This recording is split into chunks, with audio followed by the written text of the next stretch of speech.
Hi, it's John here from GPS Training. Welcome to the latest walk and talk. On this walk and talk, I'm going to be guided by the Garmin eTrex 32X. The last time I was out with this unit was up in the Scottish borders, and I just did a 5-mile walk using the topo active mapping. This time I'm going to really put it to its pace. I'm going to do a nice 16-mile walk. It's March. I know the sun's shining. It rarely happens in Northumberland. Sun's shining. I'm going to do a 16-mile walk, and I'm going to do a really nice circular walk with this budget, well, it's the best top end, the best budget GPS unit currently on the market. So what do we do on all walk and talks? We plan the route first of all on our free Ordnance Survey Route Planning software. So what we need to do is just go to our website, which is gpstraining.co.uk, and on the top menu bar you'll see OS Planner at the top. If you just click on the OS Planner, it takes you to the free Ordnance Survey Route Planning software. So it's actually centered us on Rothbury, which is where GPS Training is based. If you want to, you can just search in that search box again if it's a location that you're going to, but again, I've already done this. So we're actually going to start here down by the riverside, and we're actually going to go up this way. So before I start, I just have a quick view along St Oswald's Way out to here, maybe cut down this track, follow the forest back to Chartners, back up the top Whitefield Hill and back round there. So I get a quick overview of where we're going to go, and then we'll come back along the riverside back to Rothbury. So now I know, I'm just going to zoom in and then go to the 1 to 25,000 mapping, and all I do is keep clicking on the map. Every time there's a major corner in the path, I just click and I start creating that route.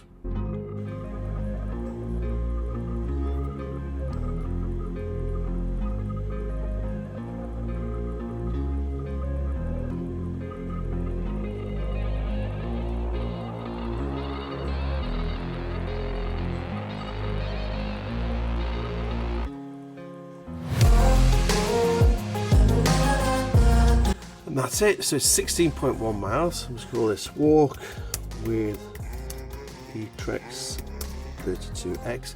One thing we need to make sure is we've got less than 250 waypoints. So in this case, we've got 123, so that's well under that. We're halfway, and I literally just press the download GPX file there. Because I'm on Mac, it just downloads it to my download section. So I just need to show it in Finder.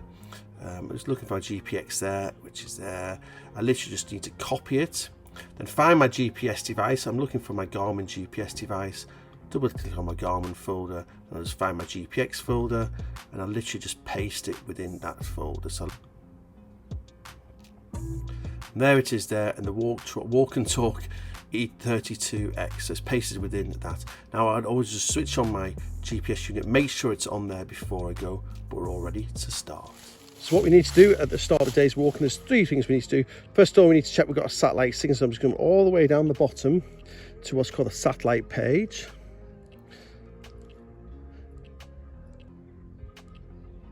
Click on that to make sure we've got a satellite signal. So you can see it's given me a grid reference at the top, and it's set up as BNG, which stands for British National Grid. So it shows where we are. We've got a 9 feet accuracy, so that GPS knows where we are. Next thing we need to do is reset our trip and track data. So on this GPS unit, we just go up to what's called a trip computer. And when we're on the trip computer, we just press the menu button, which is the bottom left-hand button. Okay, then we press reset at the top, and what we want to do is reset both, which is the third one down, and press enter on that, and that's reset the trip and track data ready for the start of the day's walking. Next thing we need to do is we need to just load our route that we planned on the computer. So we just go up to the top and press where to.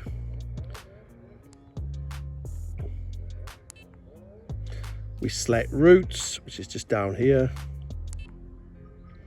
And there's the route at the top, walk with eTrex 32X. Just press enter on that. It will overlay it on the map. So it shows it's at the top 16.1 miles. Just takes a few minutes to load.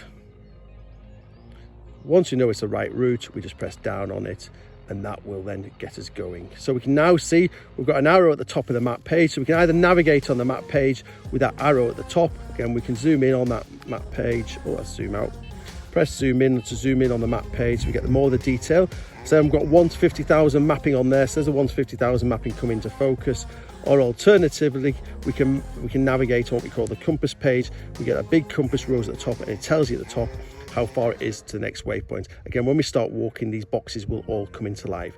So we're all ready, and what would we do? We just follow that arrow.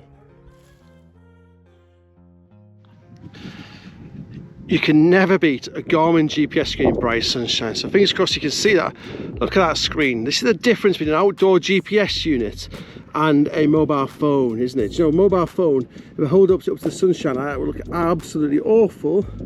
With a Garmin GPS unit, that's the map page.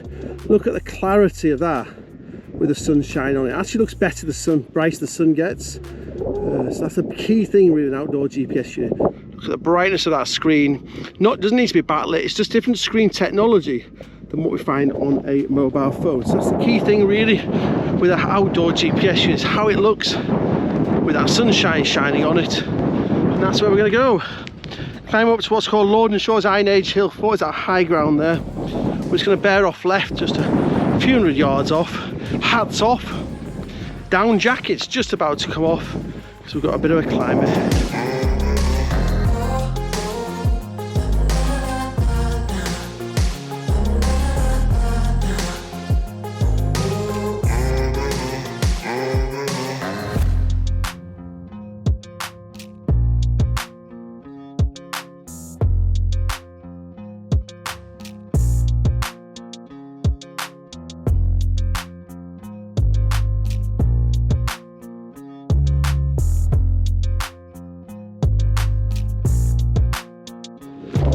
What better way to spend a Friday afternoon stroke evening. I've kind of fled from the office, so normally finish at 4 on a Friday, but I kind of bailed out just before 2 o'clock. I thought, what better opportunity. Got a busy weekend ahead. I thought I need to get out, do a bit of walking, keep it all in, and do a lovely walking talk on the eTrex 32X. I must also say thanks very much for you guys for all your support. I know I speak to many of you on the telephone when you're buying GPS units, so you've seen the videos on YouTube, you give me a call, we discuss the various options, and you go away with the right unit for yourself. So that's a big invitation. Do you know, if you think about buying a GPS unit and you want a little bit better advice, just give us a call on the telephone. Go to our website, telephone numbers on every page. We'll answer the call after 2 or 3 rings.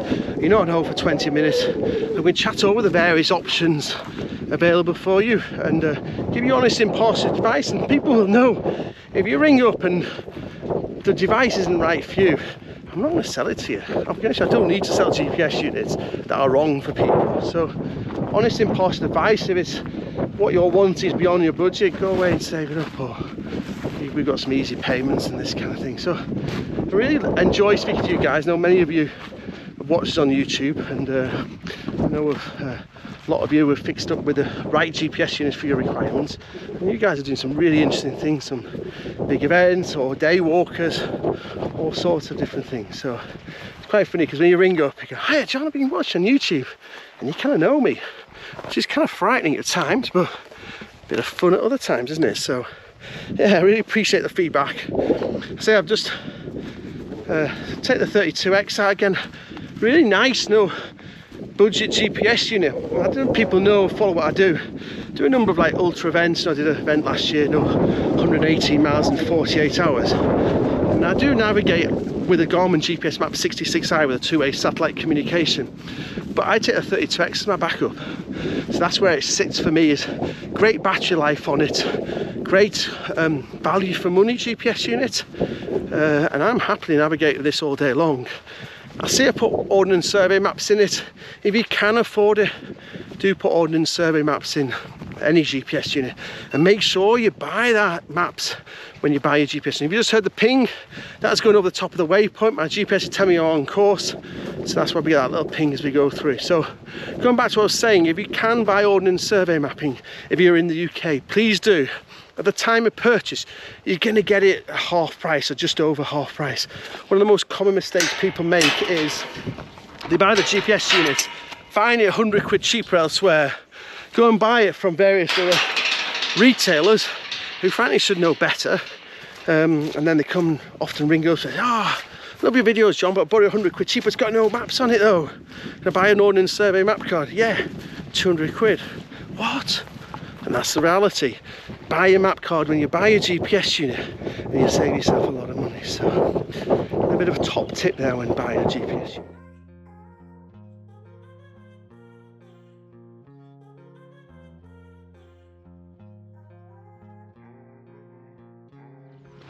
So So we just about entered Harwood Forest. I was actually quite surprised. I thought as we came in, last time I walked through here, there was a lot of trees, and I thought the trees would be down, but that's not the case. So we've just come in, just dropping down through Harwood Forest, which is a large man-made forest it is. What I just thought I'd do for a couple of minutes is just talk about the navigation experience. When I do these walking tours, I kind of assume people know how things work, but I thought I'll just quickly go over what routes, tracks, waypoints are and this kind of thing. So when you see me planning on the free Ordnance Survey Route Planning software on our website, I'm planning what is called a route.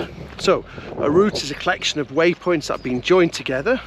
So you'll hear the GPS beep at me, so that's as I go over the top of the waypoint. So you'll see when I plan the routes on the computer, every time there's a major corner, I just create a waypoint. So what the GPS will do, when I hit that corner, it gives me an audible beep.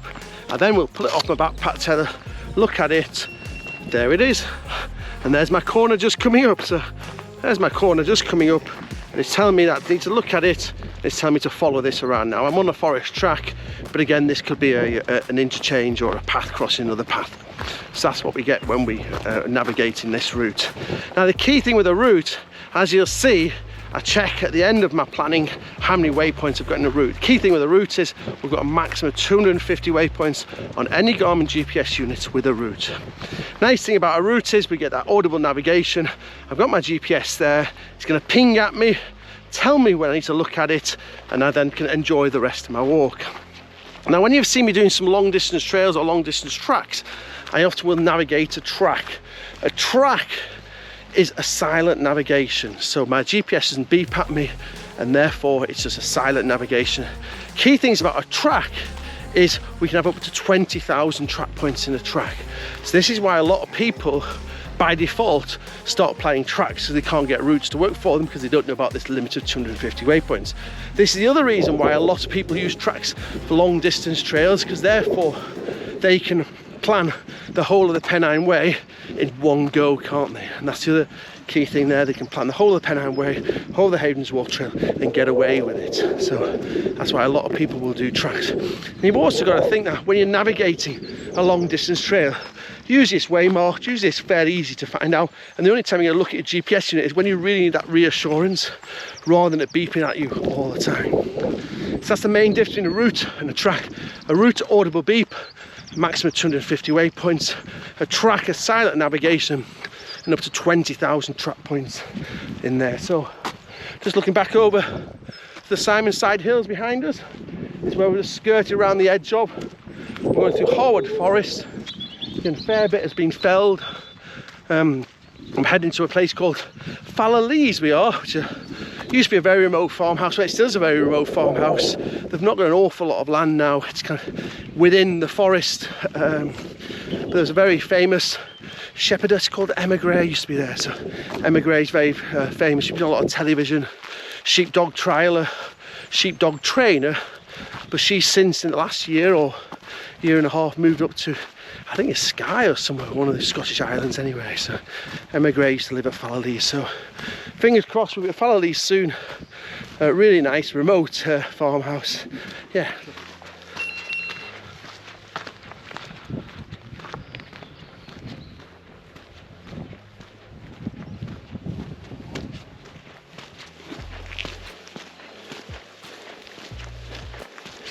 So as you see here, it's starting to point off to our left hand side, hasn't it? So it's quite hard to see because we're walking into the sun. You can see the arrow starting to point off to the left hand side. And guess what we have on the left hand side? There we are. Heads into the woods. So there we are, that audible beep. Arrow pointed round to our left hand side. Now that's exactly what we do. If we look at the GPS unit now, it's pointing us in the direction and telling us that we're going the right way through the forest. So I'm actually quite impressed. This path's not blocked. Actually, I thought this path would be well and truly blocked. That's not the case. Again, I'm not sure at any time I can just look at my GPS arrow, big arrow on the screen, points me in the direction that I need to be going into. And that's where we are.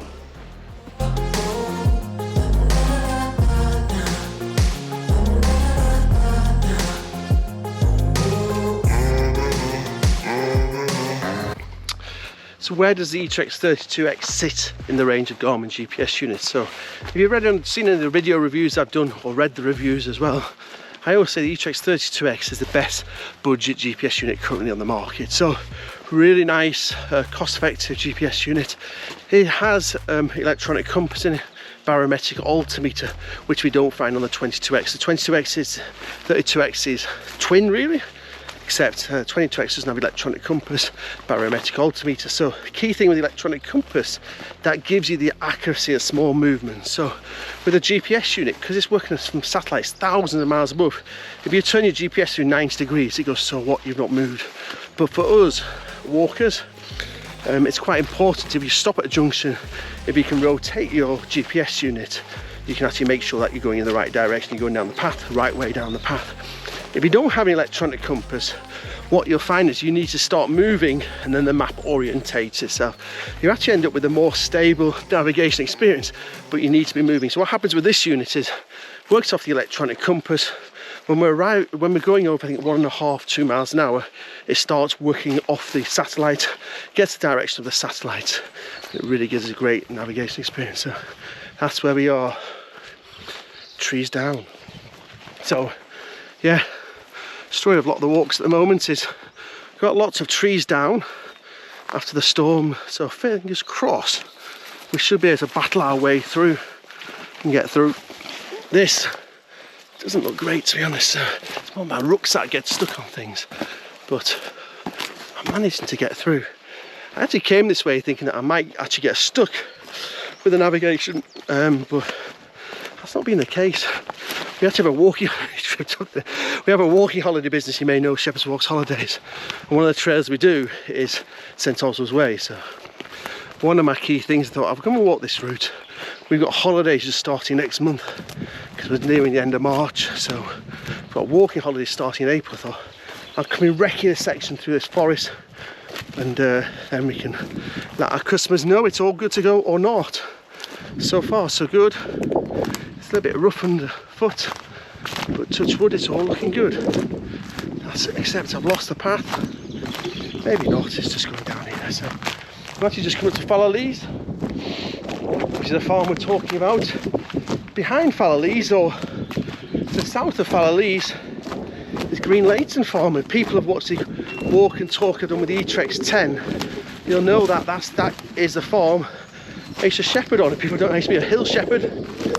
Well, it's all over the world. And Green Leighton Farm, which is the farm literally just south of here, is the farm I used to shepherd on all those years ago. So people have not seen it.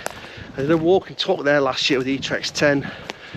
Talk a little about my shepherding on there. So that's the ground there that you can see behind me. So we're just skirting around the edge of Falowlees. It's not on mains electricity. It doesn't have mains. It's not wired into the telephone system.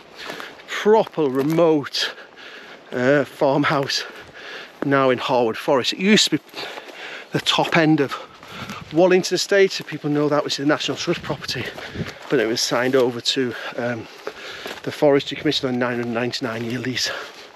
I don't know how long ago, and they've taken over and planted the forest. Yeah, so I think I'm just going to concentrate, otherwise I'm going to end up flat on my face, and I'm not far off the forest track, remember, right? So the main menu is really simple on the Garmin eTrex 32X. You can see it's got these various icons. You see the toggle at the top and you go up. So if you want to use the map, go to the map page, just go up to the map page and just press the enter button. It takes you to the map page. We've got the compass rose at the top, the route down overlaid on the map, and you can see the electronic compass is orientating that accordingly. So as I rotate myself, the map will orientate as well. So that's what we can see on that map page. Press the back button, it takes us out of that. Where to is where we find our routes, tracks, etc. Got the compass page, which is the direction we're walking in, time to next waypoint, distance to next waypoint, speed we're walking at, and the time of destination. Press the backward button. Down the bottom we've got your trip. Press the trip, tells you speed you're walking, speed, how far we've walked rather, height, how high above sea level, maximum speed, moving time, moving average, overall average, and I've actually changed this one to give me sunset. So it's a sunset at 6:15. Quarter past 6, and that really will help me when I'm looking at the compass page. It says I'm going to get there at 7:30, so I know I've got a good hour in dark now, and appreciate it's a lovely light, well, it's a March evening, so I don't think that will be the case. Various other things here. Elevation plot shows me where I am in the walk. We've climbed just over 1,000 feet, 1,166. And then we've got various other things. Again, waypoint manager, profile route planner, so how we can plan routes on the unit, etc. Track manager is how we can manage the tracks. All right, so down the bottom we have the satellite page, which gives us the accuracy of the GPS unit. So we're 10 feet accuracy, and we're using the GPS and GLONASS. So GPS at the top, GLONASS at the bottom. GPS is the American satellites, and Russian satellites is the GLONASS. Shows where they are in the sky. 10 figure grid reference of exactly where we are. So that's your main navigation experience around there. Another one quick thing to mention is mark waypoint. If you want to mark your current location, you have a big arrow, big flag at the top. Mark your waypoint. I can press that.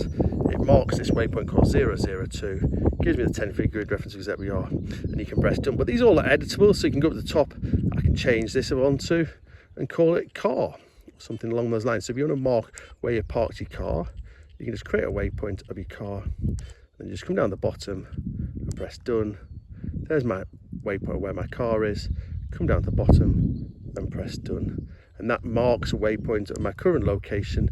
And then if I wanted to find that, I would just press where to, select waypoints this time, and I can navigate to my car. It will take me in a straight line to my car, but again, it just gives you a bit of that's the way it works, because we're using what's called direct routing with the Garmin eTrex 32X. So that's your basic navigation of how we do it. So again, most of the time we'll be navigating on our map page with the compass rose at the top, or alternatively we're going to be navigating on the compass page, which has the big arrow in there where we need to go, with the information at the top of where we need to go. And see, as we rotate it, you can see that electronic compass working, telling me the direction that we need to be going in. So that's what we need to do. Just follow that arrow, and we'll follow it. We'll just come off St Oswald's Way. We're just going to climb up through Harwood Forest, and we've got some really great views coming up. So that's just a bit of a look around the eTrex 32X. The other thing you've got to think of when you think about your GPS unit is how you're going to carry it. So you must be know I'm a massive fan of the backpack tether. This is how I carry most of my GPS unit. It sits on my rucksack strap, it's got a Velcro on the back, comes off. My GPS is on a carabiner as well. I can drop it, I'm never going to lose it. I can look at it, see what I need to do, and then just stick it back on my rucksack strap. It's there, clear view of the sky, hassle free. And to be honest, it's absolutely brilliant. If people are observing, you see I start off with an InReach Mini on this shoulder. InReach Mini 2 rather, which is the new product from Garmin, and it's just on a carabiner. Drives me utterly mad, clipping it on, clipping it off. It's actually ended up down here. I'm not going to look at it. I cannot be bothered to clip it on and off like that. So I know they do an attachment for that. I can put attachments on the back, and then I can put it on a backpack tether, and I'll put it on my other rucksack strap. So for me, carabiners, hard work clipping it on and off. Spend a bit of extra money, get a backpack tether. There was the beep again, audible beep. We just went over the waypoint. Sun's just, it's beautiful. Feels like a summer's evening really. It's hard to think it was March. Temperatures were freezing this morning. I think we're gonna get frost again tonight, but it's that wonderful time of the year. Everything's just settled down just as the sun's setting, so you need to get on and we'll hopefully get some cracking views before the sun goes down.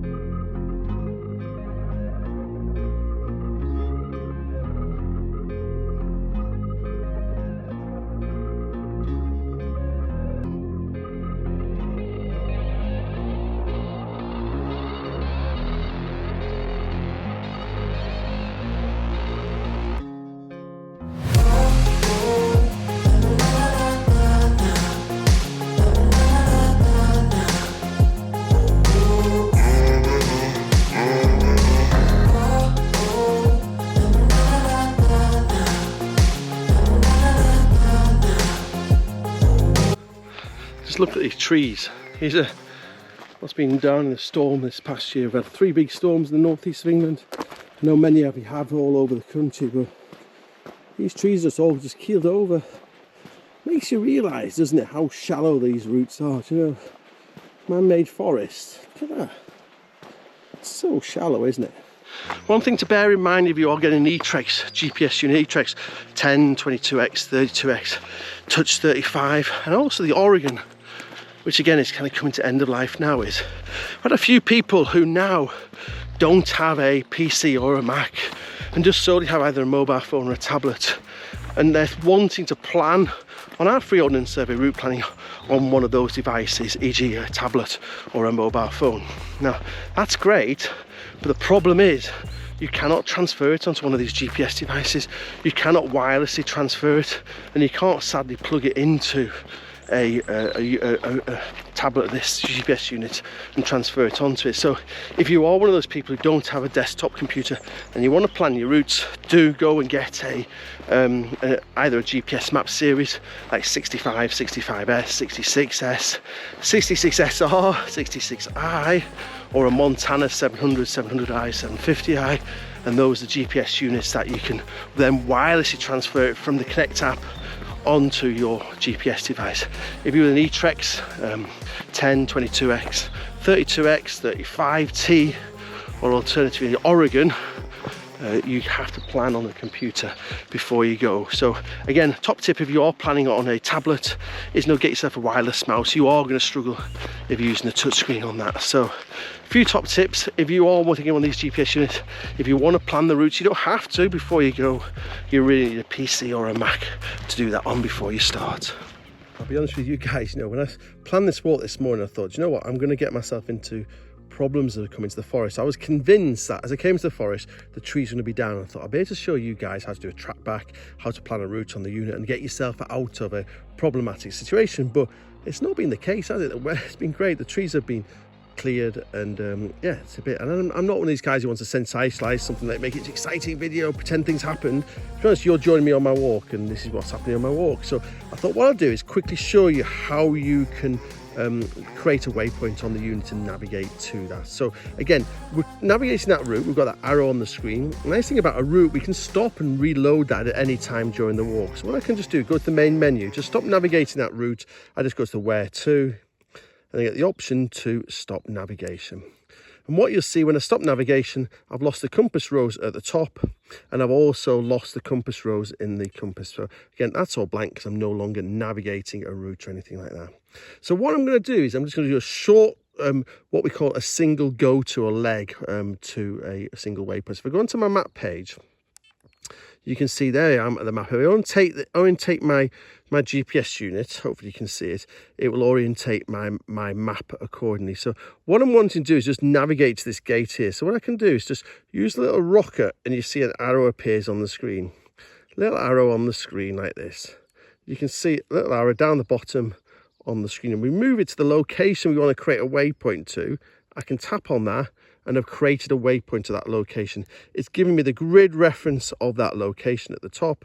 I just press go, and what will happen is my GPS will navigate me from a current location to that waypoint. So all I need to do is follow that arrow, and it will navigate me to that waypoint. So when am I going to use this? So I've done no route planning on my computer beforehand. And what I can do then is, if the mist comes down and I lose direction, I can just see myself moving across the Ordnance Survey map, and there's nothing wrong with that. But alternatively, I can create a waypoint, navigate to that waypoint, stop navigation, then create another waypoint ahead of myself, navigate to that waypoint and stop navigation. So I can come down in a controlled manner, can't I? How do I stop my navigation once I reach that waypoint? I just go back to where to and stop navigation, and that's it. So what I could do is, if the mist had come down, it was up on the top of the hills with this GPS unit, I'd done no route planning, I could create a waypoint just by going to my map page, use my little rocket, move it to the location I want to create that waypoint.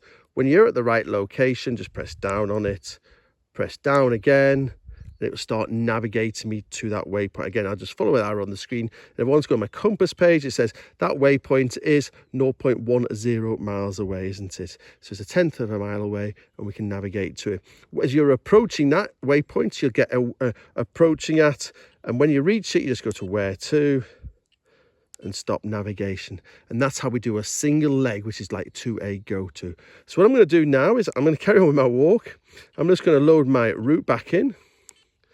So there's my water route at the top. This is the same as at the start. I load that back in. And the nice thing about a route is I can join anywhere within it. So again, it would just go back to the way it was, and I'll just continue to navigate either on the map page, which is just taking a few seconds to load, or alternatively on the compass page, which is just down below. And I get that big arrow in the screen pointing me in the direction I need to be walking in. So hope that helps a little bit about how you can do a single leg go-to to a waypoint, and that's just using the map page to locate where that waypoint is.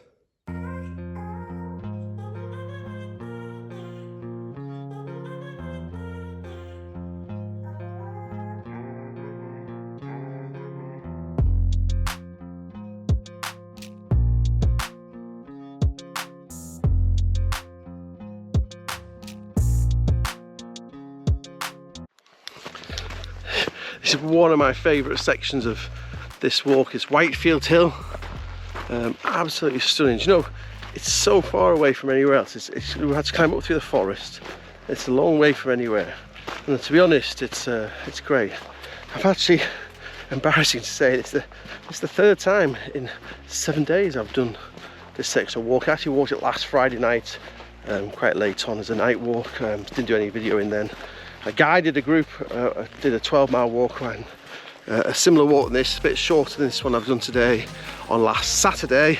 And now it's a Friday and I'm doing this 16-mile walk with you guys for a walk and talk. So I actually discovered this, I knew it years ago, but during lockdown, one of the lockdowns. It's a really nice walk. You can walk from home. And it's so, the nice thing is it's just away from everybody. Do you know, Simonside gets so busy with tourists. Nobody comes here because actually, I don't know, because nobody knows about it, except you guys and me. Keep it to yourself.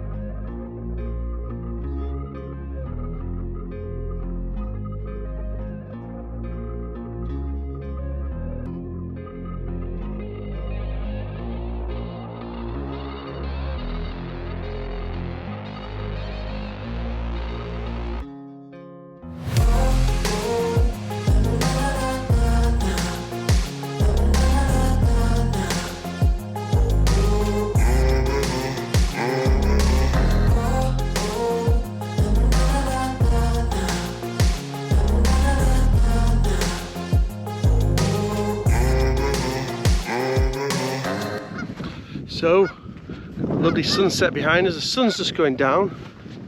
It's actually 16 minutes early. So it's just 6 o'clock. Sunset's supposed to be 6:16.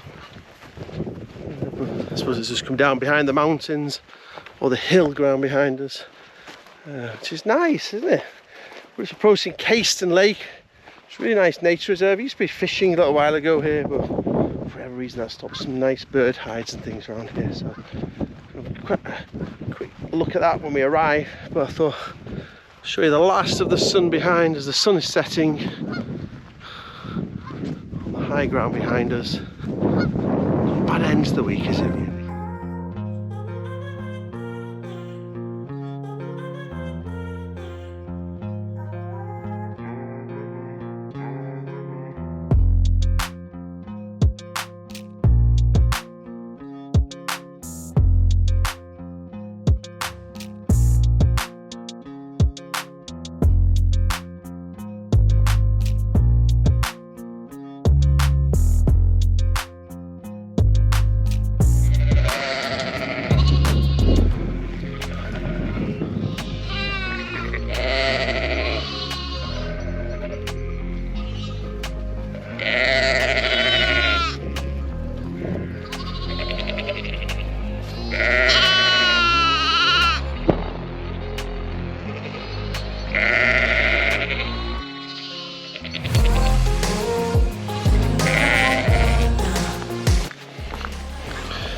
So as you can see, the GPS has gone into night mode, so here's the map page. There's the compass rose at the top. and then the map underneath, so shows all the waypoints on that map. It's the backward arrow, come down, compass page, we can see that at the right top left, 2.5 miles to go, 2.49 miles to go, we get a 25 to 8 it is, so it's easy to follow. A bit of trip computer page, so from 14.29 miles, overall average 3.1 miles an hour, moving average 3.4 miles an hour. So we've been going 4 hours 15 moving, and the sunset is well and truly gone. So that's with the backlit, so it goes into night mode. So again, majority of the time, you know, just follow that big arrow on the screen. It's as straightforward as that, isn't it? So yeah, just under an hour to go with that. And we're back. I suspect it's dark, but you can just see it. You can just see the moon. It's rising over the horizon. I don't think you're going to pick it up, but fingers crossed it comes up in the next couple of minutes. So we'll just come back along the valley bottom. You see the lights in the distance. That's Thropton. So sometimes I'm walking talks where I cross the bridge at Thropton and come over this side. And then we can just about see the lights of Rothbury in the distance. Fingers crossed the horizon, you can just see the moon just rising above Cragside. Cragside is a National Trust property. You can see the moon just rising above it. You can see the main road. It's not very main road, but there's a road that runs between Rothbury and Thropton. Go up the Coca Valley. So yeah, just losing a bit of light, but down jacket back on, hat back on. It's amazing how quickly that temperature drops, isn't it? As soon as the sun goes down this time of year, dying, temperature just plummets. So back to the warm clothes, and my rucksack feels a lot lighter as well, so which is very good. So another couple of miles, and then I'll show you how we finish off saving that track and stopping navigating that route. And we can see the moon just in the distance, just rising. A red moon. Can't ask for anything else, can we? So as we're losing the light drastically, let's just summarise and think of the pros and the cons of the Garmin eTrex 32X. So let's actually do it the opposite way around. We should do the cons first, because we should always end up on a positive, shouldn't we? So what are the downsides of the eTrex 32X? Downsides are really screen size. We prefer a slightly larger screen, perhaps. That bit of a toggle, you know, I see some people on courses struggling a bit with that toggle. It doesn't bother me in the slightest, but you've got to kind of move it around and press it down. And some people struggle to press it down at 90 degrees. If that makes sense, as they push down, they push it forward and it jumps to another menu. So I've seen that a lot on our GPS training courses.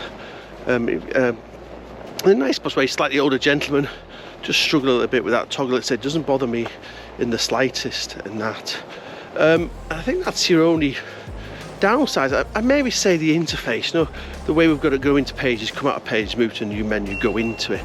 You know, these days it kind of has to often be a different, better system of getting around pages than the 32X. But it is simple and easy to use, which just moves nicely onto the pros of it.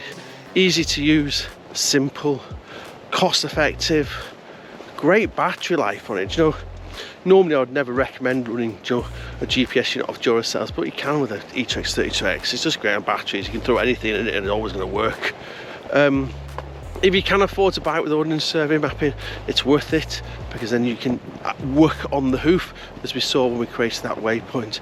If you have to bail out of your pre-planned route, that's it. You do have to mention this, you do have to have a computer, PC or a Mac for it to work with. And that's it really. Good cost effective GPS unit. As I said before, I always rate it as the best budget GPS unit currently on the market, and I still stand by that. I think it's a cracking GPS unit. And again, a lot of people say, oh, I'm not going to use my GPS unit as my main point of navigation. I just want something in my rucksack just in case. eTrex 32X, that's the one you want. So I'm just about a mile away. I'm losing light. So I'll just, I don't know. What I'm going to do, I think, when we get back, I'm going to jump into the office. I'm going to go into the office anyway, and I'll do my final sign-offs in the office. Otherwise, we're going to be doing under street lamps, which is not the best, is it? So not far off Rothbury now, another mile, and then we'll jump into the office. I'll show you how to save that trip and track data, how to stop navigating that route, and then we'll have a quick sign off and head on our merry way this Friday. So quickly before we head indoors, just to do the final sign off, just quickly show you how we can just finish everything at the end of the day's walking. So what we need to do initially is we need to stop that navigation. So we can go to where to, so at the top, you come down, there's one that says stop navigation, and that stops us navigating the route. Next thing we need to do is save the track, which is that breadcrumb trail that we've been leaving behind us. So we just go down to track manager, which is here down the bottom, and we just click on the current track at the top. Okay, and then we just save that track. By default, it just gives you the date and the time. Just come down to done, and that's it exported down there. And that's us all finished. Do you want to just delete at the end? Just click yes, and that's all deleted at the back. All right, and that's how we just finish that at the end of the day. Just quick, press the bottom right hand button. We can see we've used 50% of our battery in that walk, and we've got full GPS signal there. So again, that just shows how well that battery performs. So I'm just gonna head indoors and I'll just sign off finally in there. So welcome to our office at 20 to 8 at night. So you see nobody's here. When you've been out for a walk and talk with a 32X, you've got to go straight to the 32X on the shelf. There they are waiting for you. So plus all the other goodies that we have at GPS training, plus even more goodies and more goodies everywhere. Everywhere is goodies, isn't it? So it's a bit of a look around our office on a Friday night at 20 to 8 at night with nobody here. Many thanks for watching the latest walk and talk with the Garmin eTrex 32X from GPS Training. I thought I'd keep my hat on. It says putting on the heating, doesn't it? If you are interested in buying an outdoor GPS unit, please do get in touch with ourselves. And if you've already got a GPS unit, please have a look at both our online training courses and also our nationwide physical training courses that we do around the UK. So if you are being watching on YouTube, please do give us a thumbs up. If you can subscribe, that's very much appreciated. And again, why don't you have a look at some of the other videos that I've done on the walk and talk series, where I take other GPS units for a walk around Northumberland and sometimes a little further afield. So again, thanks for watching. If you get any views or comments, please do leave in the comments box below, and I really appreciate your support. It's very much appreciated.